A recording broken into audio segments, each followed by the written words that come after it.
محترم مسلمانانو خویندرونو، نن چې کومه زمونږه وظیفه ده نو امتحان کې د ټاپ پوزیشن حاصلولو دپاره ډیره زیاته بهترینه او ډیره زیاته اعلی وظیفه ده. زمونږ هغه وروڼه خویندې چې هغوی د امتحان تیاری کوي نو څنګه تیاری به کوي، یا مطلب د تیاری دوران کې به کومه وظیفه ورسره کوي، او چې کله پیپر ته ورځي حال ته وردننه کېږي نو بیا به کومه وظیفه کوي. او انشاءالله العزیز ګارنټي در کوم چې کامیابي دا به ستاسو وي. چې د چا پیپر وي هغه هم دا وظیفه کولی شي، او دغه رنګې مور یې موله کولی شي، یا خور یې موله کولی شي، پلار یې موله کولی شي، رور یې موله کولی شي. انشاءالله العزیز چې په دې ترتیب او په دې طریقې باندې د امتحان تیاری وشي او بیا دغه رنګې دا وظیفه ورسره وشي، انشاءالله العزیز هغه ورځ محترمو لرې نه ده چې امتحان کې به دا ټاپ پوزیشن دا به والي او د مور پلار د خاندان نوم دا به روښانه. بسم الله الرحمن الرحیم. شروع کوم د ډیر زیات بخونکي او د ډیر زیات مهربان رب په نوم باندې. السلام علیکم ورحمت الله وبرکاته. امید در به کوم چې تاسو ټول په ټیک ټاک کې الله پاکم خوشاله آباد ساته. نن چې محترمو زمونږ کوم وظیفه ده نو دا د امتحان حوالې سره ده.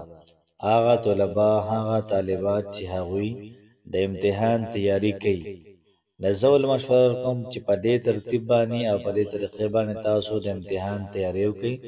انشاءالله العزیز ټاپ پوزیشن دا به الله پاک تاسو ته درکوي. تاسو ته به هېڅ قسم نه څه پریشاني پیپر کې دا به نه به تاسو ته MCQs کوي. انشاءالله العزیز چې کله تاسو پیپر ته کښېنئ او تاسو پیپر ووینئ نو خامخا دعاګانې وراته کوئ. بیا نو زمونږ د وظیفې ترتیب او طریقه کار داسې دی. لومبۍ خبره ده چې کله تاسو پیپر له ځئ نو د هغې نه مخکې د پیپر مکمل تیاري را پکار ده.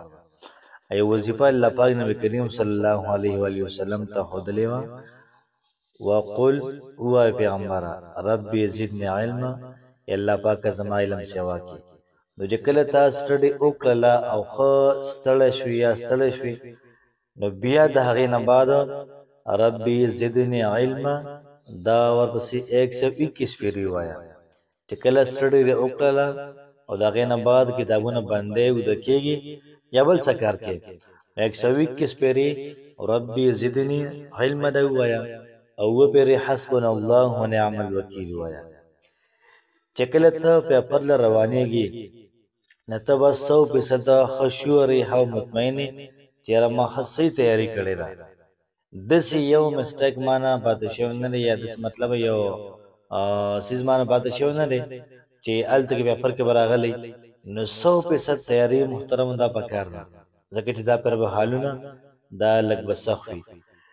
بل محترمو دا خبره چې کله تاسو لاړ شئ هلته کې او حال کې کښېنئ تاله کله پیپر درکړي ته به رسو کې چې کب ها یا عین سواد دا ورته په دې ګوتو باندې وي.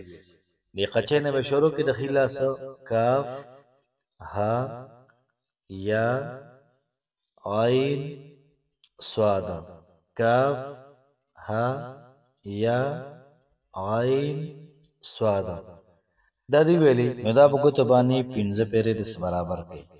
یا به تاسو دا کاف ها یا عین سواد دا ټکي به الټه ووایئ، مطلب د مټۍ نه به شروع کړئ نو سواد عین یا ها کاف 15 پیرې به داسې ووایئ. دا هم پوره کړئ 15 پیرې. بیا د 10مې سپارې یو آیت دی، فإن حسبك الله هو الذي أيدك بنصره وبالمؤمنين، فإن حسبك الله هو الذي أيدك بنصره وبالمؤمنين. دا آیت تاسو ویلي 21 پیرې.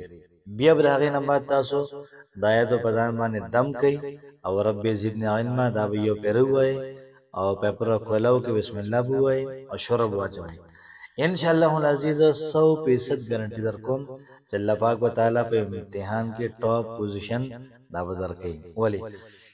ځکه چې یو خو ته سټډي وکړله ښه بهترینه ته کتابونه وکتل، تا ته پته وه چې د دې بک نه 12 نه MCQs راځي نه کوېشن پیپر راځي، ته ته ښه پته ده.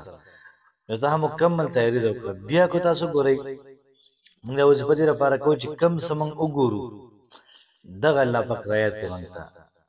کم څه چې موږ وګورو دغه الله پاک آسان کې موږ ته او والته کې پیپر موږ حل کو او چې کله موږ پیپر ورکو یا مطلب پیپر یا پرچه ختم شي د هغې نه بعد هم دا وظیفه پکار ده فإن حسبک الله هو الذي أيدك بنصره محترمو دا وظیفه تاسو خپل ځان لپاره هم کولی شئ د بچو لپاره هم کولی شئ د ورونو خویندو لپاره هم کولی شئ د چا لپاره چې وغواړئ د هغوی لپاره دا وظیفه کولی شئ هم نن تقریبا څه پیپر شروع کېږي یا سبا شروع کېږي نو کوشش دا وکړئ چې وظیفه ټول وکړئ چې دوی په امتحان کې ټاپ پوزیشن حاصل کړي او دغه رنګې ستاسو نوم ستاسو د خاندان مقام قبیلې د کلي د علاقې د ولس نوم دا روښانه کړي الله پاک نه دعا د څومره طلبا دي څومره طالبات دي الله پاک څومره کسان دا وظیفه ګوري په دې باندې عمل کوي الله پاک تمام له بهترین پوزیشن ورکړي الله پاک د آخرت چې څومره